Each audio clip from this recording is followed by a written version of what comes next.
You're listening to 919.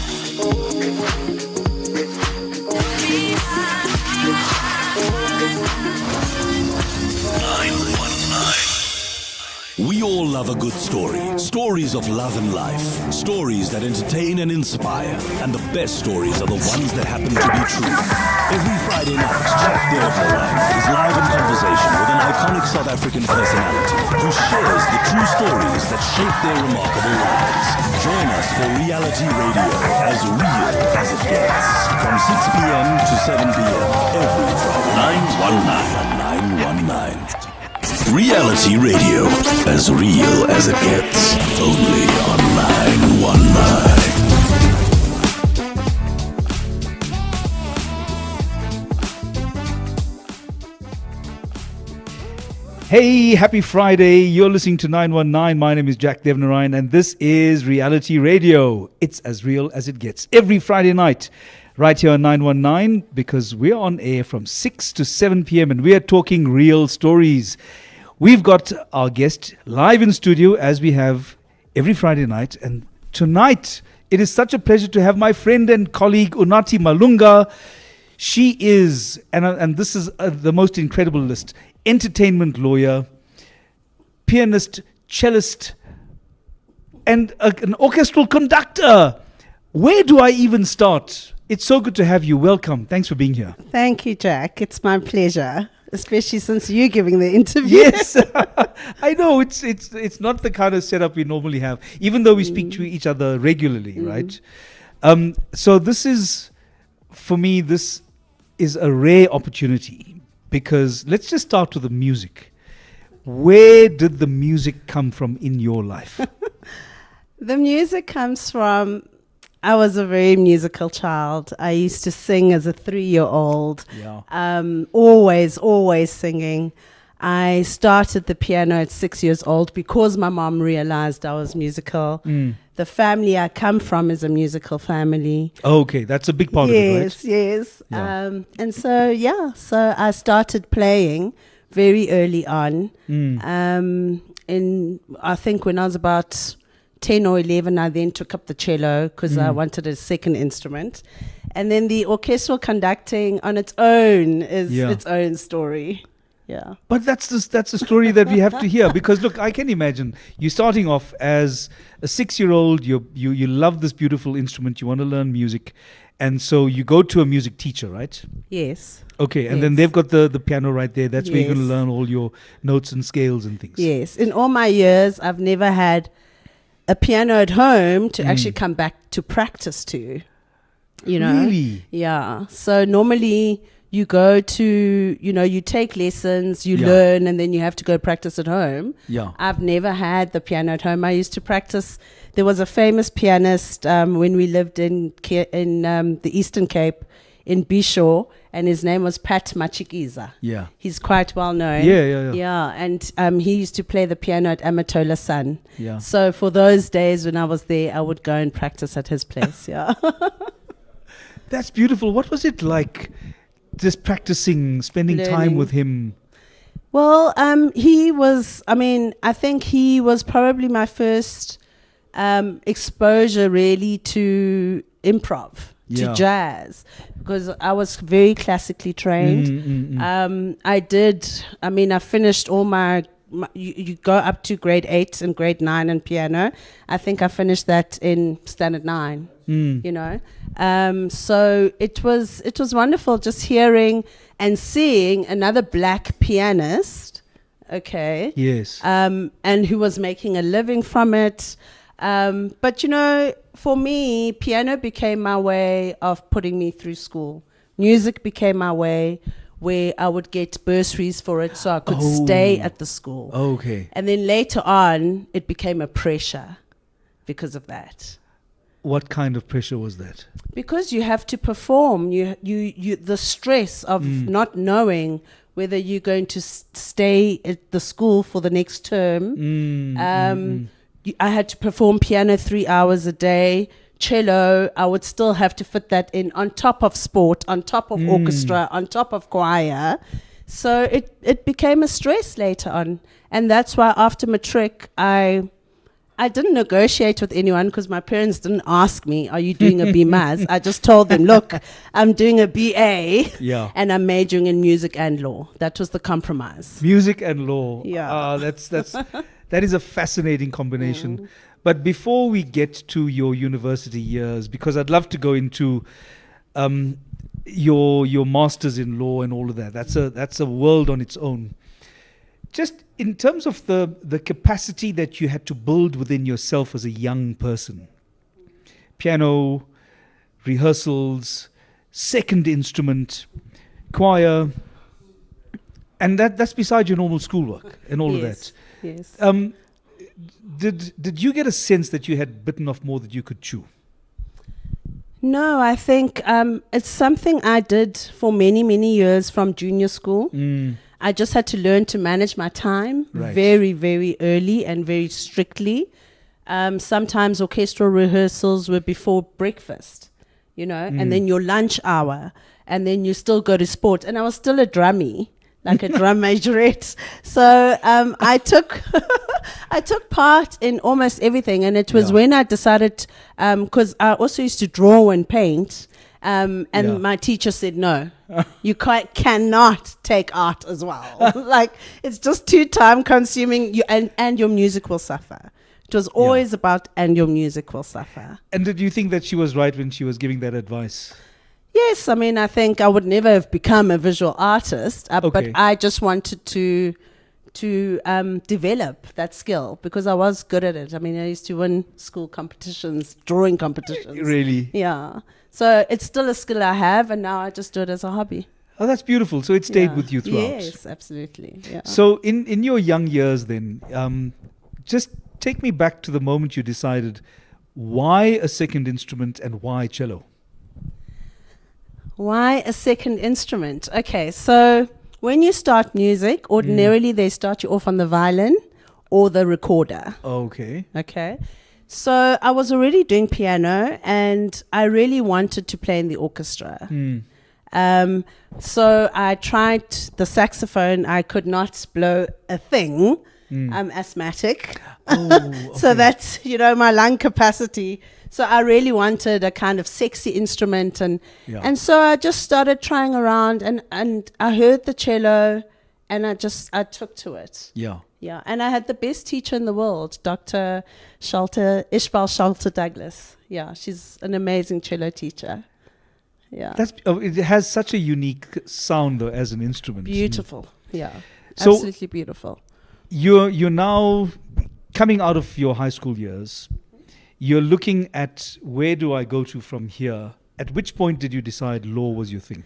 Jack, I decided in standard 8. Already you knew? Yeah, because I had to, you have to plan for your subjects and which subjects you're going to take. And I was saying, I'm not going to be, I knew that I would never be a classical pianist because you have to be the best in the world to even make it on that stage, Really? And I was very good, but I was never going to be the best in the world, in that level. And you didn't have 12 hours a day just for rehearsals, right? Yeah, so I started looking, what can I mix? What can I mix music with? I kind of already had an idea I wanted to do law, and then I went onto the internet. I was about 16, standard 8, and I knew already. So when I found entertainment law. When you were 16 and there was already internet, I kind of know what your age range is now. Because when I was 16, there were just, the basic building blocks of life. But we're going to go into your law years coming up. We're going to take a short break for now. Everybody, you're 919. Unathi Malunga is in studio with us. We're going to come back to the conversation with real stories. This is Reality Radio. We'll be back after the break. Reality Radio. As real as it gets. Breakfast on demand. Here's something that came in. Now, this sounds like something I probably would have done back in the day. So back before cell phones were the norm for kids, I called my crush at home, obviously on a home phone, around midnight, and we had a long chat. So we decided after some time, now you got to picture this, okay, that I should sneak over to her house. Now, being 13 at the time, I obviously couldn't drive. So I snuck out and rode my bicycle for almost an hour to get to her house. By the time I got there, she was fast asleep. I ended up getting caught sneaking back into my own house. It makes me think of Celine Dion. I drove all night. With Shane Hunter, Monday to Friday, 6 to 9 a.m. on 919. 919 has signed a code of conduct that is enforced by the Broadcasting Complaints Commission of South Africa. Under the code, we are committed to giving news that is accurate, comment that is fair, programming that is not harmful to children and that does not amount to hate speech, or the description of gratuitous violence or explicit sex. If you think we're not living up to that code, you can inform the BCCSA. Direct any complaints in writing to the Broadcasting Complaints Commission of South Africa to PO Box 412-365, Craig Hall 2024. Or email the BCCSA at napsa.co.za. For more information, visit the bccsa.co.za. The Feel Good Drive with Nicole De Silva on 919. A personal thing. Being in that space at all, it sort of elevates you to where other people would like to use you. I'm now at a point where I'll say no, so I can see it from a mile away. Someone you don't hear from in forever and always sends you a message. Hey, friend! Friend, long time! Oh my gosh, what are you up to? Not even how you, straight into, do you mind doing this for me? Hell no. Hell no. I've had to learn how to say no. And then there's not even friends, there's people that work in the industry that like to take advantage. The Feel Good Drive, 3 to 6 p.m. on 919. We all love a good story. Stories of love and life. Stories that entertain and inspire. And the best stories are the ones that happen to be true. Every Friday night, Jack Devnarain is live in conversation with an iconic South African personality who shares the true stories that shape their remarkable lives. Join us for reality radio as real as it gets. From 6 p.m. to 7 p.m. every Friday night, only on 919. Reality radio, as real as it gets, only on 919. It's Friday night, it's 919, it's me, Jack Devnarain, with Reality Radio. In studio, Unathi Malunga. Unathi, it's such a beautiful time that you describe. You had a sense that you were going to explore the world, you were going to study law, but it was still based on, I've got music first, and everything else will follow from that. Yes. Really? Yes. So after school, I went to Rhodes University. Mm-hmm. I did my Bachelor of Arts in Music and Law, and then did my LLB there. Yeah. And then I started looking for schools for entertainment law. Now, what was it about entertainment? Because was the music the connection at that point? Or? Yes, it was music, yeah. And what was it that made entertainment law attractive to you? Was there a sense of, I need to know more, or there's an injustice that I don't understand? It was about protecting artists. Okay. It's always been about that. But it was also about mixing two joys in my life. I didn't want to be a starving artist and do that full time. Right. You know, not many get to the level that you've achieved, you know. So I thought about having this responsible career, but mixing it with the creative arts, what I love. And I thought I was only prepared to practice law on that basis. I was not prepared to practice criminal law and, you know, all the other areas of law. I was only ever prepared to practice law on the basis of entertainment law. Okay, I've been very clear about that. That's fascinating, because now when I was growing up, and for some reason I was also looking at law as the option. At the same time, coming out of high school, TV played a very big influence.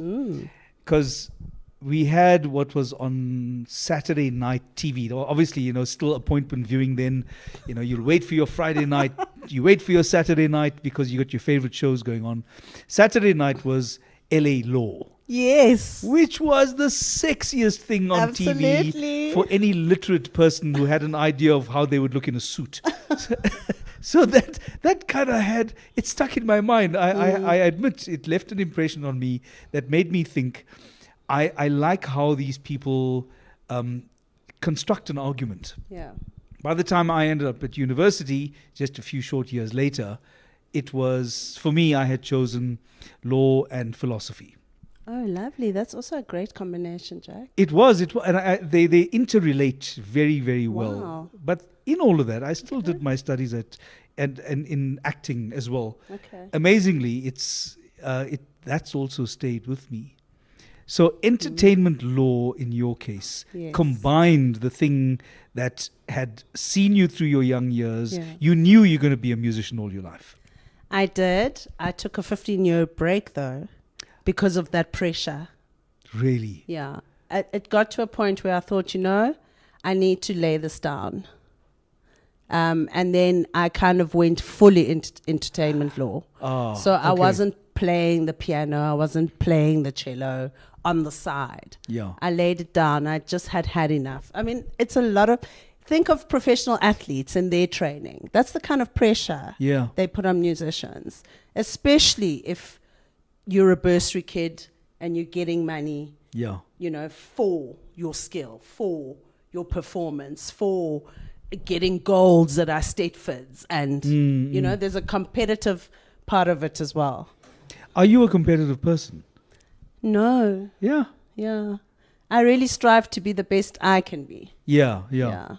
And that's the world you inhabit when you're playing your music, right? Yeah, absolutely. Did you miss it then in those 15 years as much as you needed? Oh, Ntabataba's got the water. Thank you. You didn't give it that other treatment like you did the last time, Hem Tubbs. Okay, no, it's just water. Okay. Did I miss it? Yeah. Well, in around 2012, I was very depressed and I couldn't figure out why. You see. I could not, for the life of me, figure out why. Yeah. I had just done the production legals for the FIFA World Cup 2010. I was doing incredible. Major international global events as production legals. You know, I was also running like capacity building programs on those productions, but I was unhappy. And with a bit of life coaching, and I did the Artist's Way, which is a course as well, just to get back to your creativity. Julia Cameron, I think it is, isn't it? Yes. Yeah, okay. I mean, I should have known it was music all along that was missing. I should have known. I don't know. All your friends and family would have been telling you that anyway. So I packed up my goods and decided to go back to Grahamstown to upgrade my music credentials. Well, how do you upgrade them? Well, I decided I wanted to do more music studies. Okay. Yes, and that's how I discovered orchestral conducting. Okay. I think that's a whole world of discussion right there. Yeah. Tell me about your masters in law. Okay. So at Rhodes University, I walk past the notice board and I see two notices. One is for the Mandela Scholarship. Right. And I think, oh, well, I'm not even touching that one. You know, it's for smart people. Let me go to this other one over here. So I apply for it and I get it. Yeah. And I go to the US for the first time. I flew to Johannesburg first flight. And when I got there and I say, I'm on the Fulbright scholarship, people are like, what? Fulbright. That's it incredible. was Fulbright, but I didn't know. I was just running away from the Mandela scholarship. So I ended up at UCLA. Yeah. And they were offering entertainment law.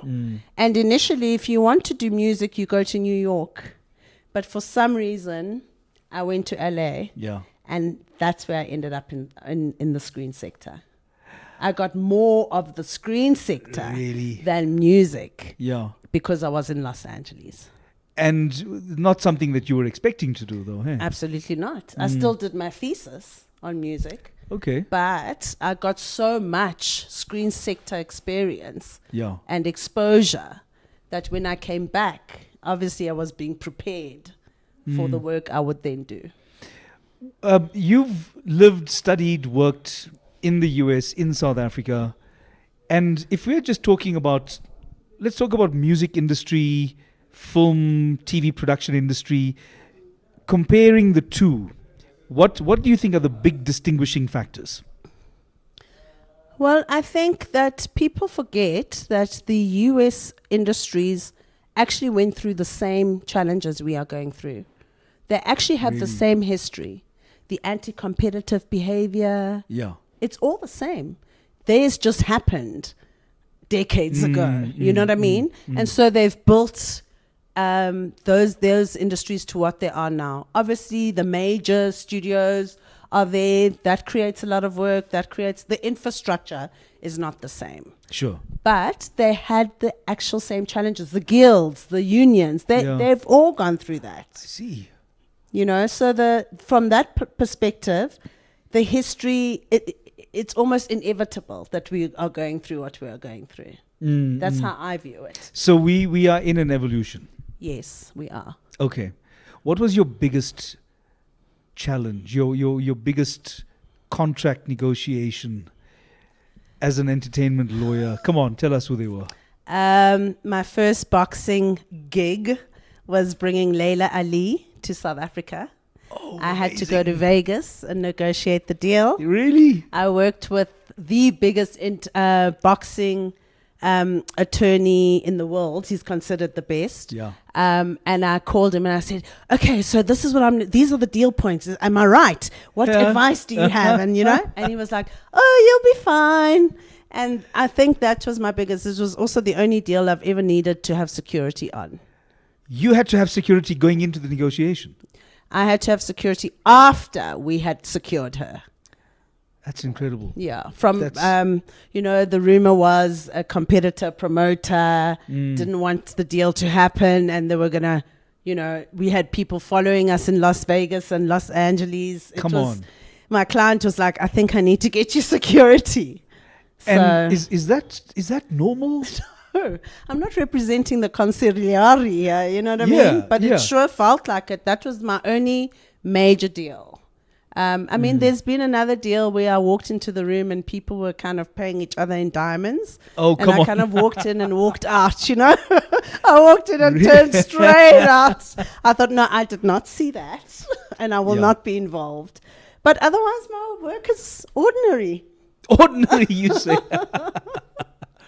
No, I look at the work that you do and being involved as we are in industry discussions, engaged in that evolution as you describe. I see the work that it takes, and you exercise a lot of patience as well when you're trying to get people into a certain way of thinking and in a way of understanding the industry and what the challenges are and what the mechanisms are that may be available in order to overcome them. What is your biggest frustration working here in this sector? Just trying to push that progress through. I think one of my biggest frustration, and maybe it's because I'm an entertainment lawyer that works across the creative industries. Right. I'm not a film lawyer, a music lawyer. Lawyers are often only film lawyers. That's specialized, only right? music lawyers, Okay. yeah. So one of my biggest challenges is I think we are too insular. We only think of our sector, the screen sector. Yeah. We're not prepared to play with anybody else. When we talk about developing the creative industries, no, we must only focus on our sector. And I think that's short-sighted. I think where we all win, we all win. You know what I mean? Yeah. And I think that's very short-sighted. So when we put submissions to, and I'm not saying our sector doesn't have particular issues, but I think that we focus only, the practitioners only tend to focus on. It's unlike you're an actor, you can be in theater, Right. you can do voice work, you can do commercial work. Film producers are, and nothing else. It's about what's coming to me, my productions, my projects. That's it. And if we had a producer in the room, they would say that it requires that kind of focus. I don't know. I think that the creative industries are very collaborative industries. Yes, by nature, yeah. By nature. And so none of us is an island unto itself. Even them, they can't do their film without actors, without editors, without the rest of the value chain. So that is a frustration. And then, of course, should we mention government? I don't know. Yes. Well, short of mentioning government, we're going to go and have a short break now.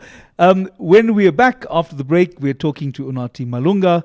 This is 919 and Reality Radio.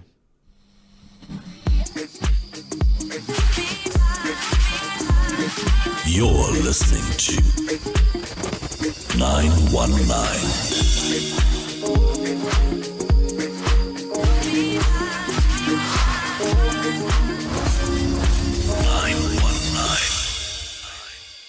Breakfast on demand. What about a passionate couple, neighbor? They always seem to be either fighting loudly, or once they've done with their fighting, they make up loudly. Do you know what I mean? They used to wrestle all the time. I'm sure they used to watch like the World Wrestling Federation. No, what do you do? This is John Cena.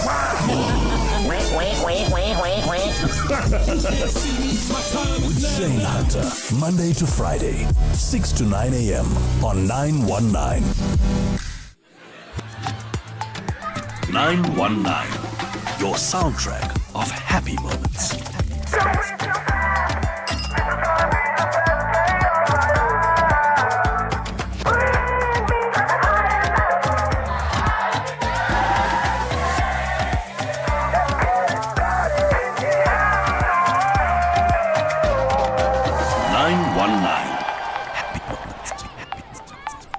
Reality Radio, as real as it gets. Reality Radio, as real as it gets. Only on 919. Reality Radio on a Friday night with me, Jack Devnarain, and in studio, Unathi Malunga, entertainment lawyer, a classically trained musician, pianist, cellist, and orchestral conductor. That's just, I'm trying to get the picture in my head of you standing and conducting an orchestra. What's that like? Jack, I can't put it into words. It's just, it feels like I was born for it. Yeah. Yeah. I'm still getting the skill. Yeah. But, when I told my mother that I wanted to kind of take this route, she said, "Oh, but you always used to conduct the choirs on television." Yeah. She says I would stand there. I was like, "You're telling me that now?" You know what I mean? So you were standing in front of your TV. Yeah. And she says, "I used to conduct in nappies." I love that. So I was like, wow, this has always been in me. No wonder. Yeah. It was really, and again, I think at school, when we used to have orchestral rehearsal and the conductor was running late, he would say, "Unathi, take the baton, start them, rehearse them." Yeah. And it just never clicked then. Because again, the kind of environment and the pressure that was operating then, I just never took to it. But when I went back to music in 2012, and I had the whole array of music. Am I going to do music education? What elective am I going to take? And I took it as an elective. And then that was it. What was that teacher, that conductor, seeing in you at that time? Look, I think he just, I don't know, in an orchestra, you normally take the first desk, either the first violinist, but he would always take the first cellist, which was, me, right, and just say, "Start the orchestra, start rehearsal," and and I just, when you look back over your life, and I just see all those threads, it's the fact that I was a drummy, a drum majorette, means that I don't struggle like other conductors do, having independent left and right arms, because I've already done it in drummies. Yeah. I've already done it by playing the piano. My hands are already independent. And a lot of conductors initially, that is their struggle. They cannot get the hands to be independent. Okay, this is interesting now, because I didn't, that's something that I didn't notice. Not that I go and study, orchestral conductors a lot, but I didn't realize. So what are they doing exactly? You got a baton in one hand. Yes, this is the hand that has the baton, and this beats the time. The time. Okay. Yeah. So it beats if the piece is in 3, you're beating a 3. Okay. If the piece is in 4, you're beating a 4. Yeah. This is so that everybody plays together and is at the same place in the same bar all the time. Fascinating stuff. Okay? Okay. The size of your beat is indicating character Okay. Yeah. or Yeah. it's indicating character. Yeah. This hand is also giving you loud, soft. It's the expressive hand. Okay. But whatever this hand is doing, you cannot stop that clock. Yes. You have to continue. So you have to keep the hands doing totally independent things, expressing totally independent things. It is, and the best part of it is that you have your back to the audience. Yes. So you're not even facing, you know what I mean? You're not even facing the audience. You're you're not holding an instrument. You're not saying a word. You're just communicating and bringing out this beautiful music from the musicians themselves. Does it surprise you sometimes, the music that you are producing in this collaboration, marking the time, giving the expression, and you're just facing this beautiful wave of music? You see, you've got two kinds of orchestras. You got, because, musicians have years of practice. They are good musicians. Right. They are excellent musicians. Or they wouldn't even be there. Yes, they wouldn't even be there. So, if you're taking something like Beethoven's Fifth, da-da-da-da, everybody's heard it. Everybody's got their own idea of how to play it. Now, the trick is not to let those musicians play their own interpretation of it. Right. Because they will play it how they know it. Yeah. The trick is to get experienced musicians who you have the utmost respect for to play how you are interpreting it through your gestures. Yeah. And to get everybody playing the same interpretation. That's the trick. Yeah. Because the trombone knows when his part is coming, where he can just blow and is waiting the whole time just to blow. And, that's what you have to deal with brass instruments. Sorry. Yes. They're waiting just for that bar where they can just let rip. They can, yes, exactly. And if you want that held back, you've got to hold it back. You've got to pull it back. You've got to, without... You talk in rehearsals, of course. That's when you'll explain to them, listen, that's not how we're doing it here. Pull that back, guys. Yeah.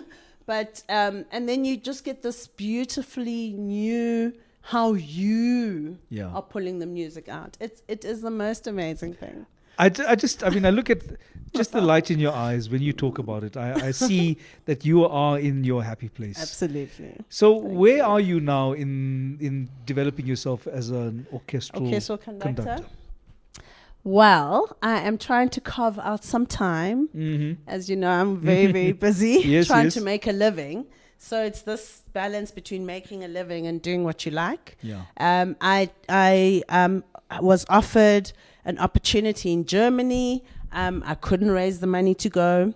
And so it took me 2 years to convince my maestro in Germany to give me lessons virtually. Yeah.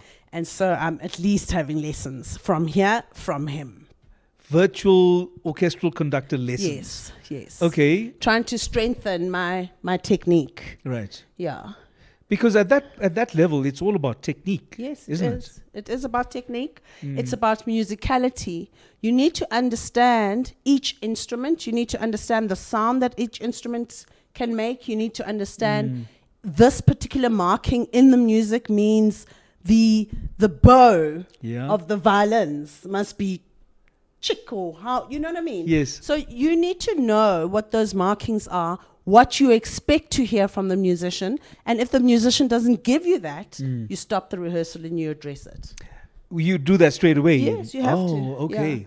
So it's a lot about musicality. You got to read the scores, melodic harmony.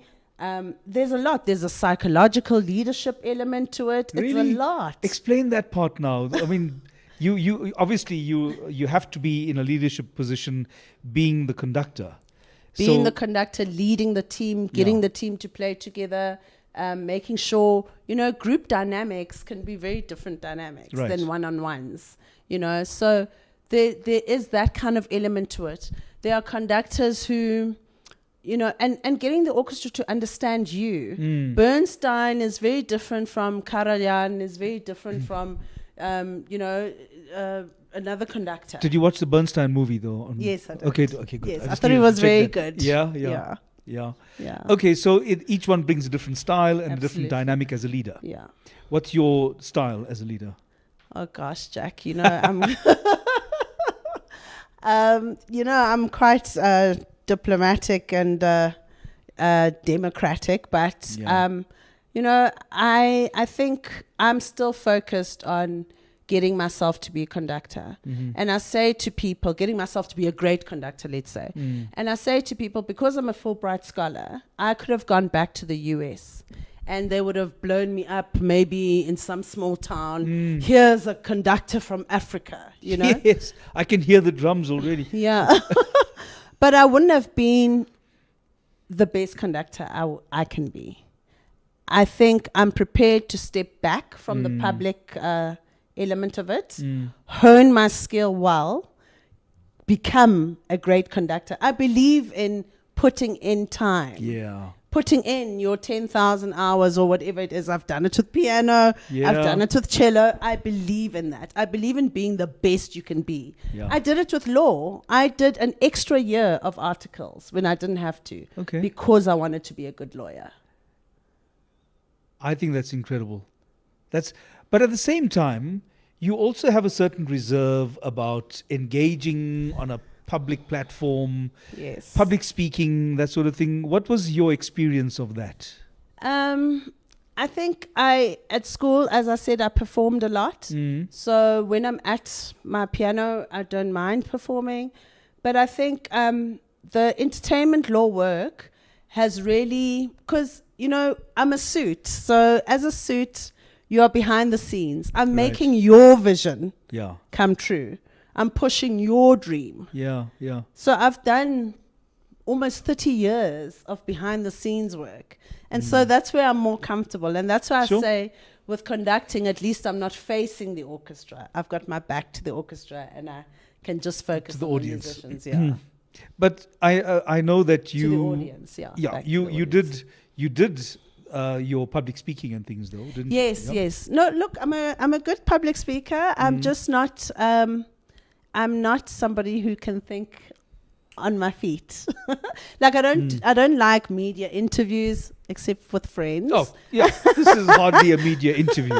But I'm not someone who sells myself well. Okay. I can advocate on behalf of others. Yeah. And I do that very well. Yeah. But I don't advocate on behalf of myself very well. Why? I don't know. It's something I've recognized and I have to start working on. I've just recognized that I don't do well in interviews. I cannot sell myself well. Yeah. But I'll sell you to the moon and back, and I'll advocate and I'll fight hard for you. And you're also very strong when it comes to industry change, because a Yes. lot of our work has to do with that, right? Absolutely. Structures. Yeah. My work, I believe part of my calling is about tearing down structures. I have a very strong sense of justice and Yeah. fairness. Yeah. And that's where that comes from. Well, I think this is a good time to take a structured break, just for a few minutes. We're going to come back to our conversation with Unathi Malunga. This is Reality Radio. We'll be back in a minute. 919 has signed a code of conduct that is enforced by the Broadcasting Complaints Commission of South Africa. Under the code, we are committed to giving news that is accurate, comment that is fair, programming that is not harmful to children and that does not amount to hate speech, or the description of gratuitous violence or explicit sex. If you think we're not living up to that code, you can inform the BCCSA. Direct any complaints in writing to the Broadcasting Complaints Commission of South Africa to PO Box 412365, Craig Hall 2024. Or email the BCCSA at napsa.co.za. For more information, visit the bccsa.co.za. The Feel Good Drive with Nicole De Silva. on 919. A person within this. Being in that space at all, it sort of elevates you to where other people would like to use you. I'm now at a point where I'll say no. So I can see it from a mile away. Someone you don't hear from in forever and always sends you a message. Hey, friend! Friend, long time! Oh my gosh, what are you up to? Not even how you, straight into, do you mind doing this for me? Hell no. Hell no. I've had to learn how to say no. And then there's not even friends, there's people that work in the industry that like to take advantage. The Feel Good Drive, 3 to 6 p.m. on 919. Welcome to 919. 919.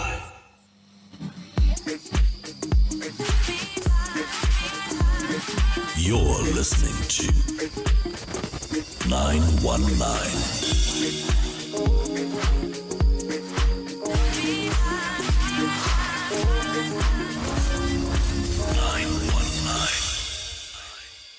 Happiness is just a song away. 919. Make the soundtrack the best thing about the school run. Feel 919.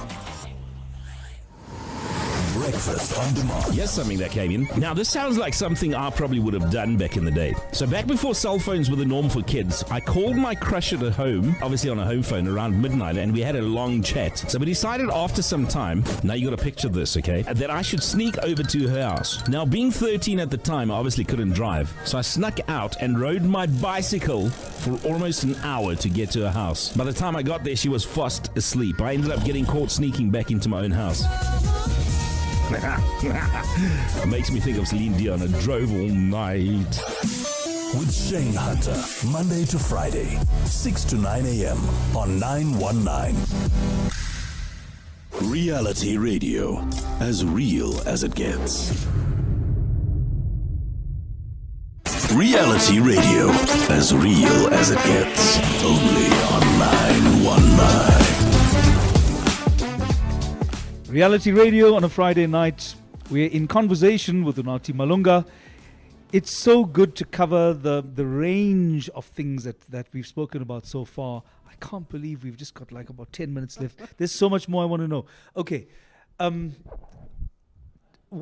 you consider yourself a purist when it comes to your music appreciation? Because we were talking earlier about, are DJs real musicians?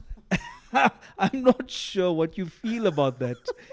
You use some strong words. I get that. Jack, you're putting me on the spot.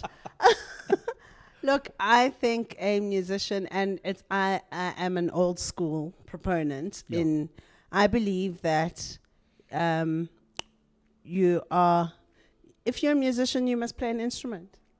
That's it. Whether that instrument is your voice, but I don't understand this. That's what I believe. I'm not sure what the word purist means, but that's what I believe. And maybe it's the way in which I'm using the word purist. But obviously, time and technology changes. Yes. Now you've got software programs, Yes. and you've got incredible digital technology that allows you to create beats and complex rhythms. Absolutely, yes. So, and that's creative. That's a creative process. Right. Okay. So long as you're using a creative process, but I do not believe that children should grow up aspiring as their only career aspiration to be a DJ. No. That would be strange. So hey, because it's like if you're 6 years old and you say, okay, what do you want to be when you grow up? I want to be a DJ. But this is what's happening in these Instagram streets. Okay. And it's unacceptable. I find it unacceptable. Yeah. And I'm not a parent. I'm just observing as an outsider. And I just don't understand why this is happening. And that's not to say that we are prescribing what would be an acceptable path, right? No, because that would be crazy. But at the same time, we are looking at the values that are guiding this child's it's the motivation for me. Yeah. What is that then? The motivation, the sense that I get is that I want to be a Kardashian.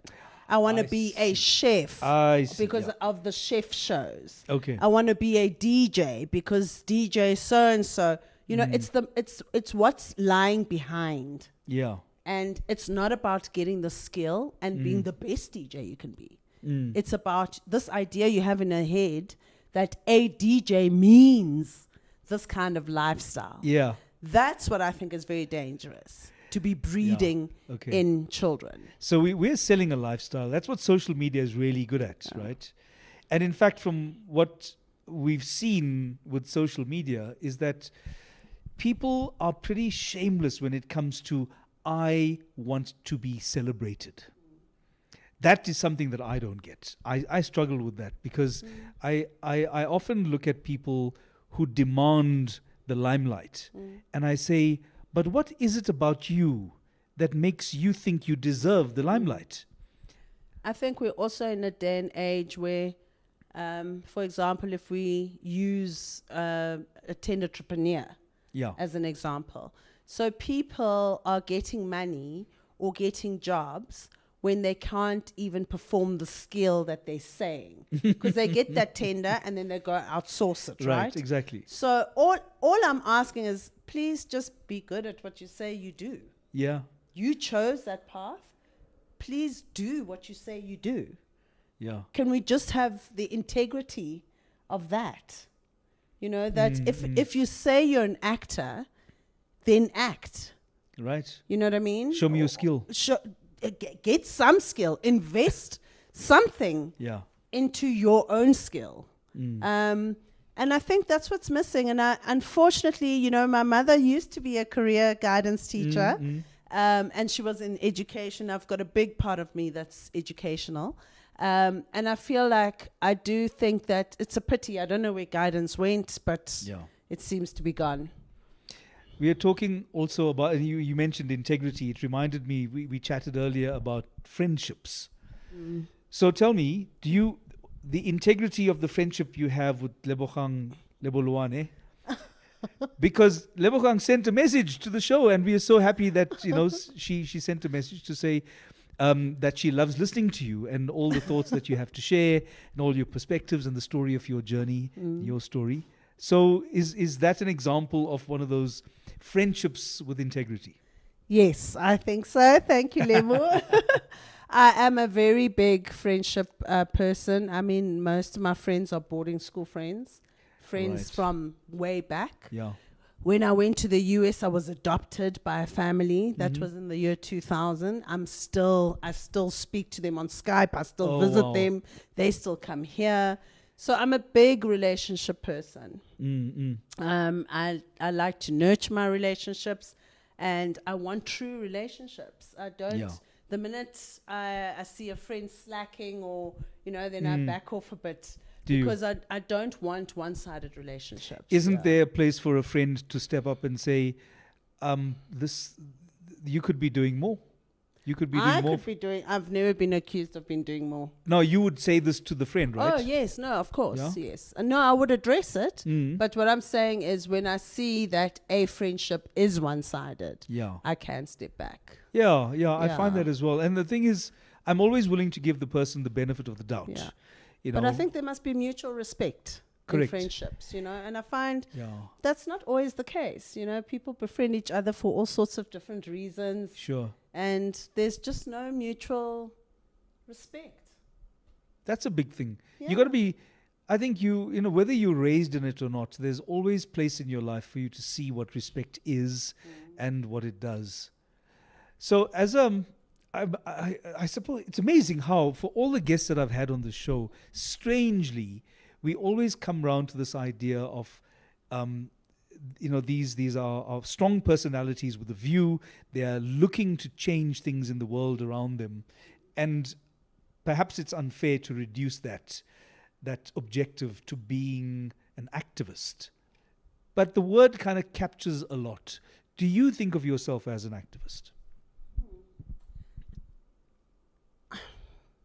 I don't, but the more you say the word, and the more I hear the word, I think of myself as an advocate. I don't know if it's different, but I've always thought of myself as an advocate. I like that. I think it's a lovely distinction as well. So, in your mind, what would be the thing that makes an advocate different to an activist? I don't really know. For me, activist sounds a bit like, I don't know, like, I don't know. I have the idea of, maybe it means the same thing. I think activists advocate. Right. Definitely. Yeah. But I don't know. I have a sense of more, I don't know. Militancy, perhaps. Yes, militancy. Yeah. And I guess I'm militant in my own way. Yeah, yeah. I've seen you in action. I know you are. So I've got to think about that. I've never used that word in relation to myself. I've always used I advocate for people. Yeah. I like that description because a lot of my work as an actor and as one of the people pushing for change within the industry, it's very easy for people to use that label activist and for me to use it with myself. I'm an activist for change. And I have a sense that I feel a little ashamed that I'm not, I don't perhaps inhabit that activist space in the way that I understand activism to be. Because when I was, learning activism, it was early university years, I was a few years after the real activism that happened, where people actually were picked up by security police, put into the back of a police van. By the time I came out of university and I was in the police, I was putting people into the back of that van, not necessarily for the same reasons. But I think I feel that I don't deserve to carry that activist label. But you see, and that's the point, is that the word activism, there's something it conjures up. Yes. There's this idea we have, and yet we are advocating in our own spaces. We are, absolutely. Yeah. So I guess we are activists. Perhaps we are, yeah. What are you advocating for now? I advocate for structures to be torn down. In structures where people are not treated fairly, structures where people are not given the same opportunities. And that doesn't mean equal treatment. It means equitable treatment. Yes. So where there's a gap, we need to close the gap to give people the same starting line. So for me, that's important, that everybody has a chance at life. Half an hour ago, you were telling me how you love structure in your life. Now you're telling me you want to tear them down. No, those structures. Structures that discriminate, structures that, I think a creative person, there's this kind of stigma, or you feel penalized when you're a creative person. And yet you've got God-given gifts that you should be expressing and making a living from. Yeah. What is wrong with that? You see, that's such a big thing. What is wrong with that? Especially when it comes to creative expression. It is in its very nature that it needs to be shared. Absolutely. And without it, you will die. If you had to go and sit at a desk job, that's the difference with creative people. We are not doing it as a hobby. Look at them walk in jeans. Oh, shame. Let them sit on that table alone. It is who we are. Isn't that, though, how our industry seems to be treated, as if this is merely a hobby? These are people who are not serious about life. Now, I don't mind if we're treated like that by bankers. I mind if we're treated like that by Department of Arts, Sports and Culture. Sure. By people who are supposed to also be advocating for creative industries. Do you see what I'm saying? Oh, yes, I'm not absolutely. expecting a banker to understand me as a creative. Yeah. But the structures that are in place to support this industry, they need to be working. And I know you use banker as an analogy there, because still we need bankers to take us seriously. Yes, of course. The funniest thing is, about just as we're reaching the top of the hour now and wrapping up, about 3 years ago, there was an industry discussion. You might have been on that call as well, where government was saying to us, we want to try and help you because there's so much injustice and unfair exploitation. And some of the people on the call saying, what do you mean? That's not happening here. We don't see it around us. Today I was on a call where the very people who 3 years ago were saying that that exploitation doesn't exist, today they were very, very quiet. There was silence in the room. I could hear crickets. And I'm wondering, isn't that interesting? It's like, did you suddenly wake up and realize that, yes, we need to change these structures? You see, now what moved me about today was that a government Department of Labor and Employment, Yes, is changing the structure. that's right. For the first time since I've been involved in the creative industries, and that's more than 20 years, a structure is actually being changed. Not a check here for 350 rand. A structure. I love that. Is being changed. Let's you and I agree to keep advocating for change. Absolutely. Unathi Malunga, it's been great to have you on the show. That's been Reality Radio this Friday night with me, Jack Devnarain. Join me again next week. Thank you, Jack.